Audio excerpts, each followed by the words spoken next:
Lee Smith is an Australian film editor who has worked in the film industry since the 1980s. He first began in 1976, with his dad being an optical effects technician and his brother being a cameraman. Smith was always bound to find his way in the film industry. Despite in Australia the film industry beginning to tank right as Smith was starting out, he managed to get a job at the Film Production Services in Sydney. This was where he subsequently met Peter Weir, the director who would help him jumpstart his career. He first began as a sound editor and designer, before establishing himself as an editor, first working on the 1982 film The Year of Living Dangerously. However, later in his career, it was working for Christopher Nolan where he became most famous, editing for films such as The Dark Knight, Dunkirk and Inception. He would also go on to work on various other films such as Spectre, 1917 and most recently, A Better Man. In terms of his impact on the film industry, Smith commonly contains a focus on time in his films, sometimes making it a key part of the picture too.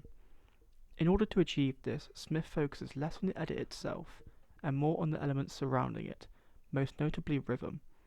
Throughout many of his films, Smith orchestrates the looming nature of time as it runs out, weaving it into his musical choices. Three films that capture his technique best are Dunkirk, 1917, and Interstellar, as through these, rhythm is used in very similar ways, but also conducted slightly differently, with how they fit into the pacing of the film and in line with the characters and their emotions. 1917. Although there are 34 secretly hidden cuts made throughout the film, 1917 appears as one continuous film, as we follow the two soldiers Schofield and Blake, racing against time to deliver an important message to call off a doomed defensive attack. Staying in one continuous shot allows us to stay in real time with the action and the timing, and as we progress through the film, the landscape changes around us, presenting this progression. At the beginning of the film, it is set in the day, with Schofield resting against a tree. We then progress through the day and the night cycles, finally resting in the same position we started in, with Schofield resting against a tree in the daytime. Smith takes these scenes and stretches them out to ingrain further detail, and to emphasize the essence of time for the soldiers. A scene that captures this time progression well is when Schofield reaches the 2nd Battalion, at first trying to push through the swarm of soldiers in the trench.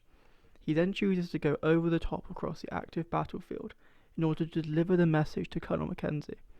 From the start of the scene in the calm before the storm, to the crescendo of action as he runs across the battlefield, Smith perfectly captures the film in real time, immersing the audience in the non-stop action. Dunkirk. Dunkirk also grapples with the idea of time running out, but in a different sense. When Stuka bombers attack the soldiers on the beach, the music speeds up gradually as the danger looms, perfectly adding to the tension. As Smith stated in an interview, "I'd say if I was exercising my brain on the film, probably only 10% of it goes to actually editing. The choices are far more important: the rhythm, the application of the music, and sound effects.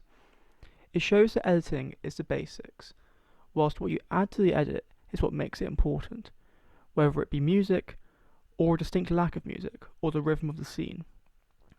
A scene that exemplifies this is when Farrier, played by Tom Hardy, flies his Spitfire across the Dunkirk beach as it runs out of fuel. Throughout the whole scene we hear a continuous rhythmic ticking occur, and even after he shoots down a bomber and the soldiers cheer him on, the ticking continues at the same pace, showcasing Farrier's life slowly running out. However, the ticking gradually slows, eventually fading out as he starts to land and accept his fate. Interstellar. Interstellar uses a similar technique to Dunkirk, with the usage of rhythmic ticking to increase the tension of the scene. As Dr. Mann attempts to dock into the Endurance against Cooper's wishes, we hear the same ticking from Dunkirk combined with the music. Being aware of how desperately Cooper wants to return to his family, it heightens the scene's intensity in terms of the deeper meaning behind them stopping Dr. Mann. Another scene that presents this is when they investigate Miller's planet. At first there is a gentle ticking as they try to look for signs of the previous expedition.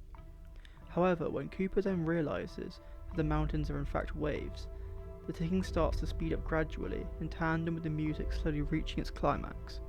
The ticking then stops for a while, whilst Case saves Dr. Brand, and then picks up again as them and Doyle run for the ship.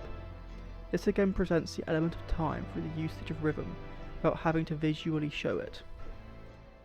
In conclusion, Lee Smith's command of time throughout his movies pays dividends to how it influences the emotional weight of his scenes, with his use of music and rhythm directly correlating with tension and how it affects the audience.